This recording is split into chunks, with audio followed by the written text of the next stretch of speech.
하나님, 우리는 알게 모르게 주님을 배반할 때가 많이 있습니다. 그럼에도 우리를 여전히 사랑하시는 하나님의 사랑 앞에 오늘도 무릎 꿇습니다. 하나님, 이세벨의 죽음을 보며 우리도 언젠가 주님 앞에 설, 심판대 앞에 설 그날을 생각하며 오늘도 깨어있게 하옵소서. 그날이 이르기 전에 우리 각자에게 맡기신 사명을 끝까지 충성되이 감당하다 주님 앞에 서게 되는 우리 모두 되게 하여 주옵소서. 예수님의 이름으로 감사하며 기도합니다. 아멘. 오늘 말씀은 열왕기하 9장 27절부터 37절까지의 말씀입니다.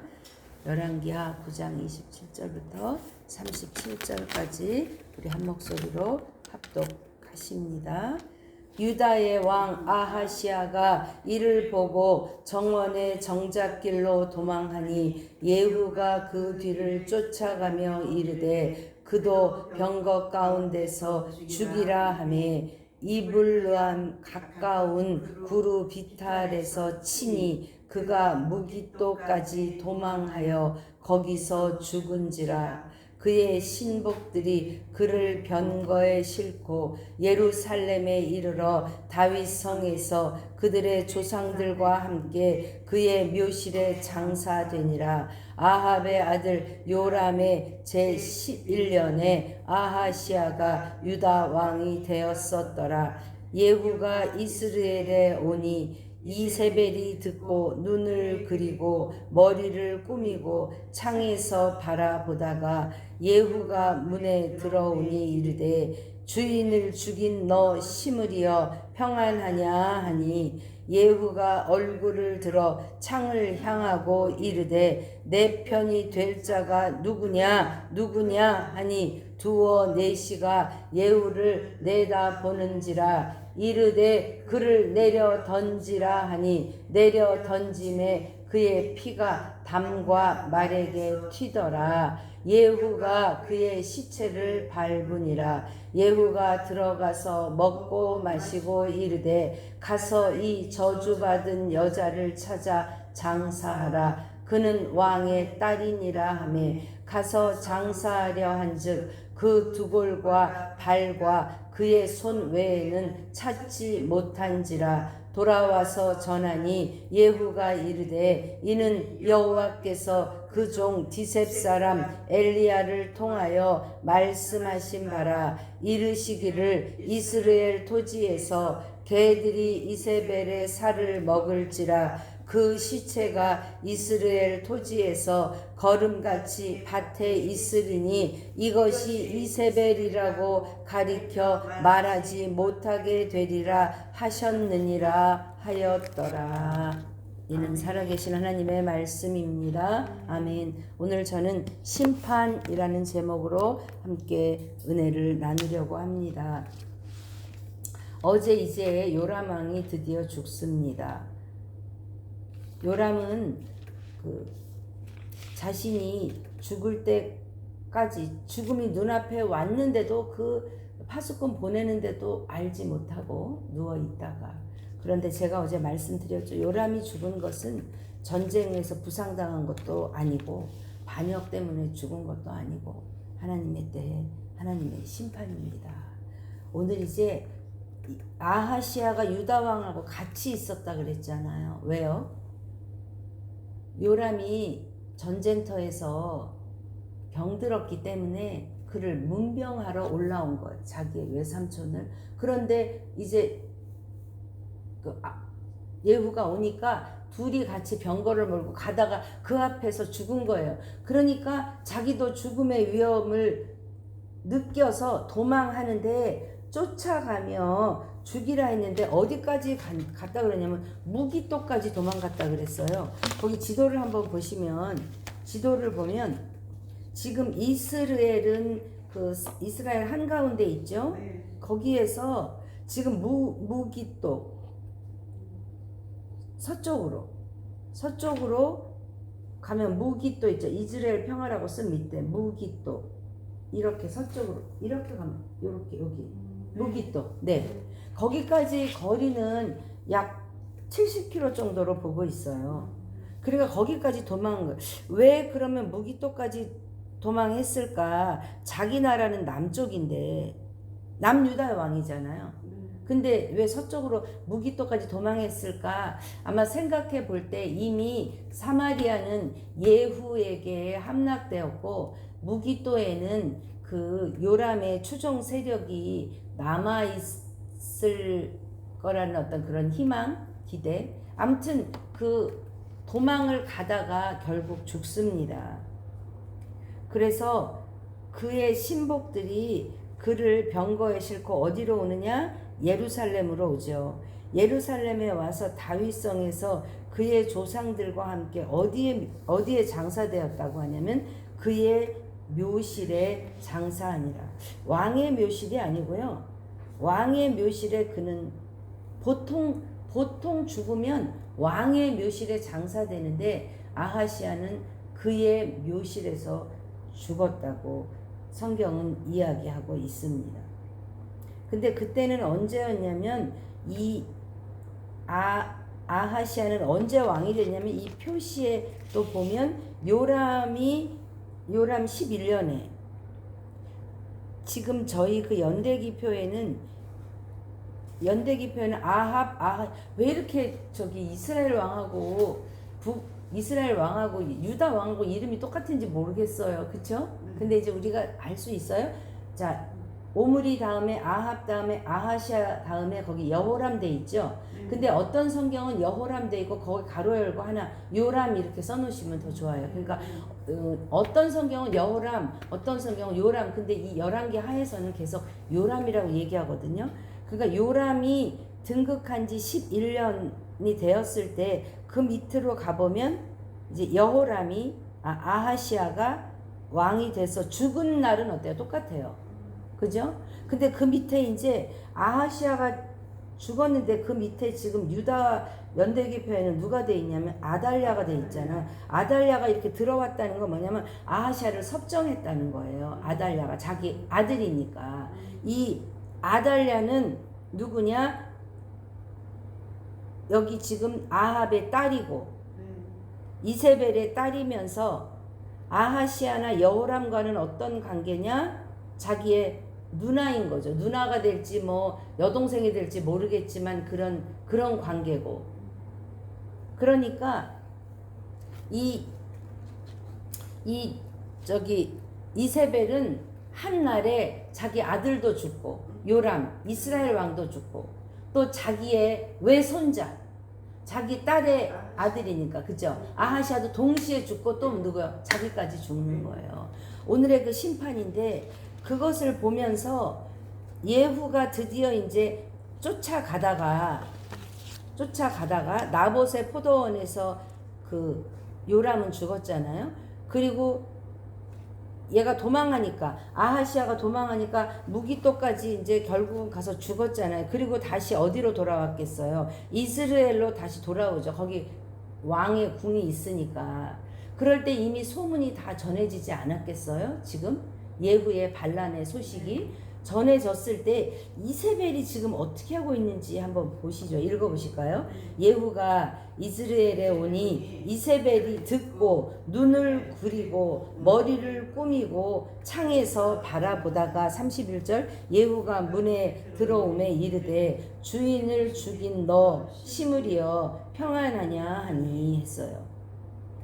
왜 이 이세벨은 완전히 지금 이제 두 왕이 죽고 완전히 예후가 반란을 일으켜서 오는데 왜 지금 화장을 했을까? 눈을 그리고 머리를 꾸미고 여러 가지 추측이 있을 수 있어요. 뭐 하나는 아마 이세벨이 굉장히 빼어난 외모였던 것 같아요.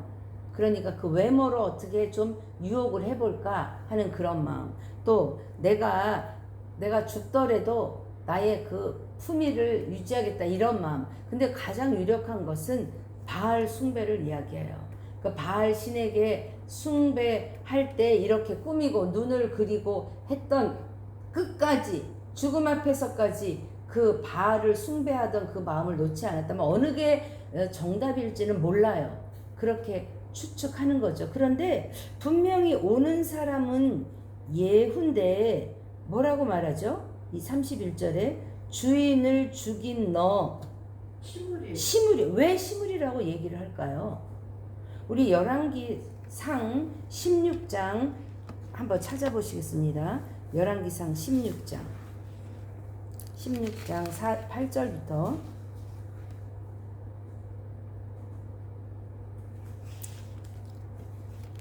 16장 8절에 보니까 이제 여기서 이제 두 번째 왕조죠. 첫 번째 왕조는 여로보암이 시작돼가지고, 그죠?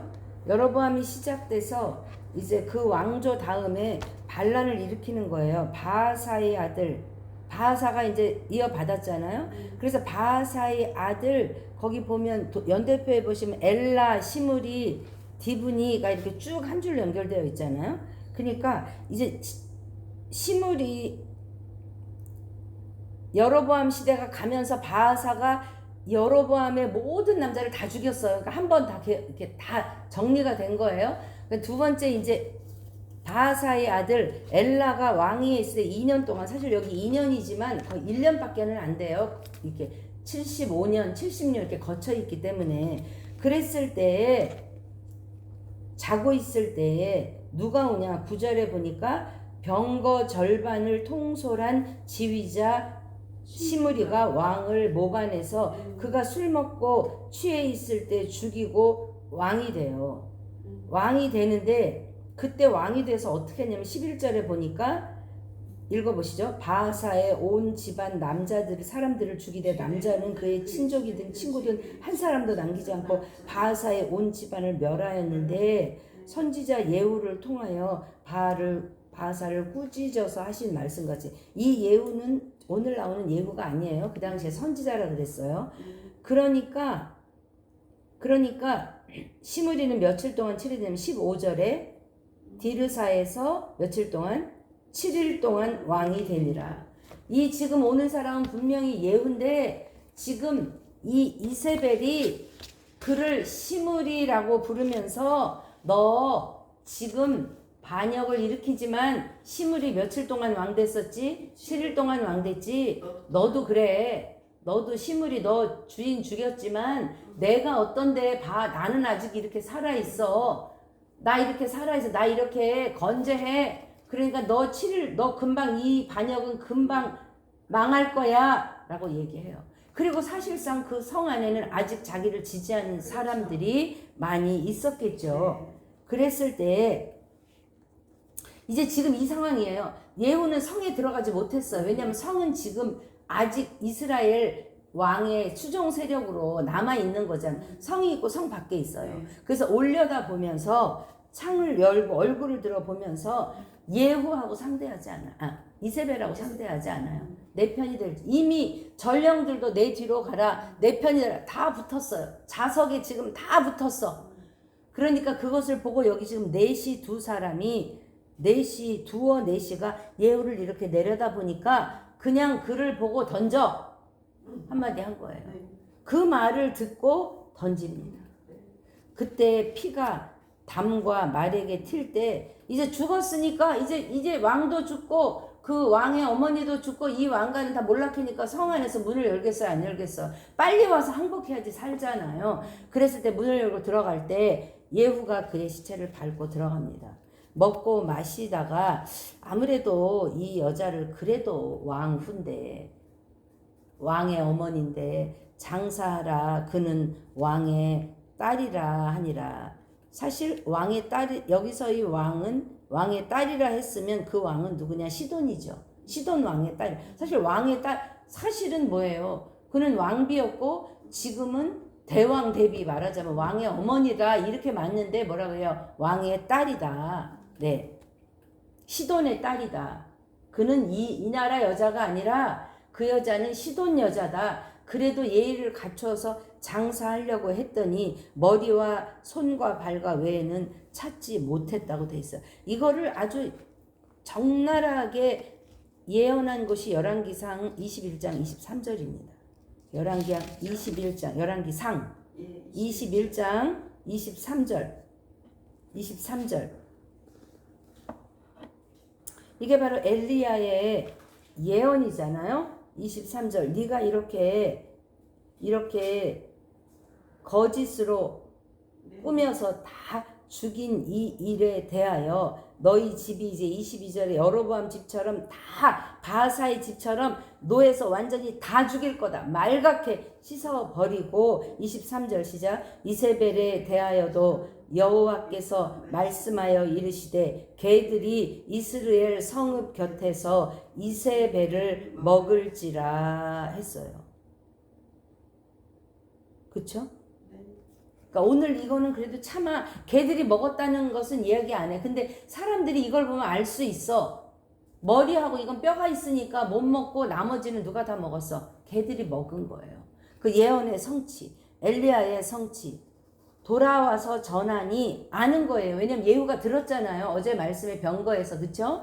예후가 이르되 오늘 본문 36절 9장 36절 이는 여호와께서 그 종 디셉 사람 엘리야를 통하여 말씀하신 바라 이르기를 이스라엘 토지에서 개들이 이세벨의 살을 먹을지라 말씀대로 이루어졌습니다. 그에게 심판이 임하여 졌습니다. 그러므로 오늘 37절은 거기에 덧붙이기를 그의 시체가 이스라엘 토지에서 뭐같이요? 거름같이. 그러니까 시신이 온전하지 못해서 완전히 그냥 그 뭉개지고 그런 흐물흐물하게 남아있는 살들도 거름같이 밭에 있으리니 이것이 이세벨이라고 가르쳐 말하지도 사람의 시신이라고도 말하지 못하게 되리라 라고. 이것이 여기서 지금 이 사람이라고도 하지 않고요. 사물 This is Jezebel. 그러니까 이거는 사람이라고도 말할 수 없어요. 이렇게 하나님이 끝내 심판하십니다. 이세벨은 정말 모독적인 죽음이죠. 그는 저주받아서 죽었으며 그의 시체는 거름이 되었으며 그의 살은 개가 다 먹었으며 엘리야를 통하여 하나님이 말씀하신 대로 되었습니다. 왜 이 아하시아는 아까 28절에 죽었는데 아하시아가 특별히 잘못했다는 얘기는 없는데 왜 왕의 묘실에 장사되지 못하고 그의 묘실에 장사되었을까? 그는 그만한 자격이 없다고 보는 거예요. 이스라엘 왕으로서 만약에 이스라엘 전쟁터에서 싸우다가 죽었다. 그러면 왕의 묘실에 장사될 수 있겠죠.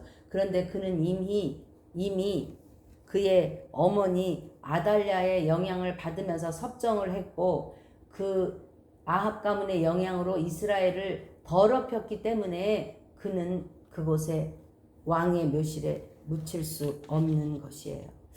사랑하는 여러분, 이세벨은 곧 다가올 심판과 죽음 앞에서도 담대한 척 또 자기가 믿는 바알신을 섬기는 예를 갖추느라 그렇게 화장하고 또 시므리처럼 너도 금방 망할 거다 했지만 시므리는 자기 뜻대로 왕이 되려고 했다면 예후는 누가 세운 왕이죠? 하나님이 심판의 막대기로 세운 하나님의 심판의 도구입니다.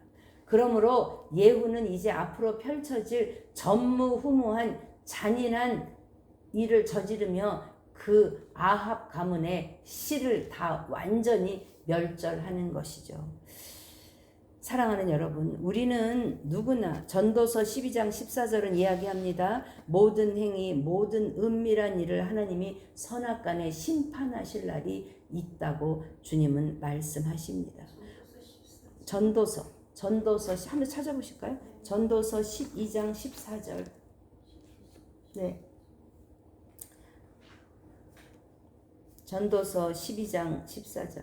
전도서는 헛된 것, 이 땅에 모든 흙은 땅으로 돌아가고 또 우리 영도 하나님께로 돌아가기 전에 모든 것이 헛되지만 우리가 기억해야 될 딱 한 가지는 무엇이냐? 그것이 13절인데 같이요. 일의 결국을 다 들었으니 네가 듣지 않았느냐? 모든 것이 헛되다는 거 너가 알지 않았느냐? 그러면 네가 마음에 담아야 될 한 가지가 있는데 그것은 뭐냐? 첫째, 하나님을 경외하고, 둘째, 그의 명령을 지킬지어다. 그것이 사람의 본분이라. 너는 이 땅을 살아가면서 두 가지 헛되고 헛된 것 중에 두 가지 깨달아야 될 것이, 붙들어야 될 것이 있는데 그 중에 하나가 여호와 하나님 경외하고 그의 명령을 지키는 거다. 왜냐하면 14절 시작. 하나님은 모든 행위와 모든 은밀한 일을 선악간에 심판하시리라. 반드시 하나님은 그렇게 하신다고 말씀하셨어요. 그래서 베드로전서 1장 17절은 다시 한번 378쪽 신약 성경 베드로전서 1장 17절입니다. 읽어보시죠. 그런데 그 심판은 어떻게 하시느냐? 외모로 보시지 않고 각 사람의 행위대로 심판하시는 이를 너희가 아버지라 부른즉 너희가 나그네로 있을 때에 두려움으로 지내라. 아멘. 우리의 지금의 길은 나그네 길이죠. 순례자의 길일 때 하나님 반드시 우리의 행위대로 하나님이 심판하시겠다. 은밀한 일도 다 아시겠다. 그러므로 우리는 어떻게 보내야 된다? 두렵고 떨림으로 이 나그네의 시간을 충성되이 소명을 다 했을 때 우리는 하나님 앞에 그 죽음에서 건져질 것이고 하나님이 주시는 위로와 상급도 하나님 앞에 받을 것입니다. 악인을 향한 하나님의 심판은 더디 보일지라도 반드시 이루어집니다. 저는 오늘 말씀을 묵상하며 이세벨만의 이야기가 아닌 내 안에 제거되어야 할 악의 부분은 뭐가 있을까? 내 안에 이렇게 시무리를처럼 다 아는 것처럼 나는 알아. 너 시무리처럼 될 거야. 하나님의 생각이 아닌 내 생각으로 하나님의 심판을 업수히 여기며 무시하는 그런 면은 없을까? 내가 잘못 생각하는 오판은 없을까? 나에게. 그죠? 이세벨과 나와 그냥 이세벨의 이야기로 끝나면 성경은 나와 아무 관계가 없어요. 내 안에도 반드시 예후의 성향도 있을 테고 이세벨의 면도 있을 테고 또 오늘 나온 아하시아와 분별하지 못하는 것도 있을 텐데 하나님 오늘 하루도 주님 앞에 설 그 심판을 생각하며 나의 죽음 도망칠 수 없는 심판 앞에 다 설 텐데 하나님 오늘도 깨어 그것을 준비하며 나의 그 악함과 나의 어리석음을 주님 앞에 내려놓고 뽑아내는 이 시간 되게 하여 주옵소서. 기도하십시다. 하나님 우리는 누구나 피할 수 없는 죽음이 있습니다. 또 누구나 도망칠 수 없는 심판이 있습니다. 주님은 그날에 반드시 우리의 선악간의 행위와 은밀한 모든 일을 아시고 심판하시겠다 주님 말씀하셨습니다. 우리가 예수님 믿음으로 영원히 죽는 심판은 멸하게 되었지만 우리의 행위록에 적혀 있는 대로 그거 가지고 백보자 앞에 설 것입니다. 하나님 주님 앞에 우리가 회개하면 하나님 용서해 주시지만 하나님 그 용서가 부실되지 않게 하시고 두렵고 떨림으로 주님 앞에 구원을 이루어가며 하나님의 마음을 아프게 하지 아니하고 하나님의 마음을 시원케 해드리는 우리들 되기 원합니다. 그러나 우리가 미련하여서 우리 안에 여전히 있는 악이 있습니까? 우리 안에 여전히 신뢰하는 내가 있습니까? 우리 안에 내 생각대로 판단하고 내 마음대로 말하고 내 마음대로 정죄하는 나의 악을 이 시간 기도하며 깨닫게 하시고 그것을 하나님 앞에 내려놓고 아버지 고백할 때 동이서에서 먼 것처럼 깨끗이 씻어주시고 오늘도 우리 안에 새 영을 부어 주시옵소서. 하나님 우리 라오스의 선교사님을 위하여 기도합니다. 하나님 어제 자고 일어났더니 허리를 쓸 수 없을 정도로 지금 영적 공격 가운데 있습니다. 하나님 이 시간을 통하여서 그가 나를 단련하신 후에 내가 정금같이 나오리라 말씀하신 하나님 약속의 말씀을 붙들고 하나님 어디로 인도하시든 하나님 미국에서 또 한국으로 한국에서 또 하는 이 라오스로 인도하시는 하나님이 이후에 나를 어떻게 인도하실지 내가 나의 삶의 주권을 주님 앞에 드립니다. 다 내려놓고 담대히 하나님께 기도하게 하실 때 하나님 이끄시는 가장 선하고 복된 길로 인도함 받게 하여 주옵소서. 이 모든 말씀 예수님의 이름으로 감사하며 기도합니다. 아멘. 아멘.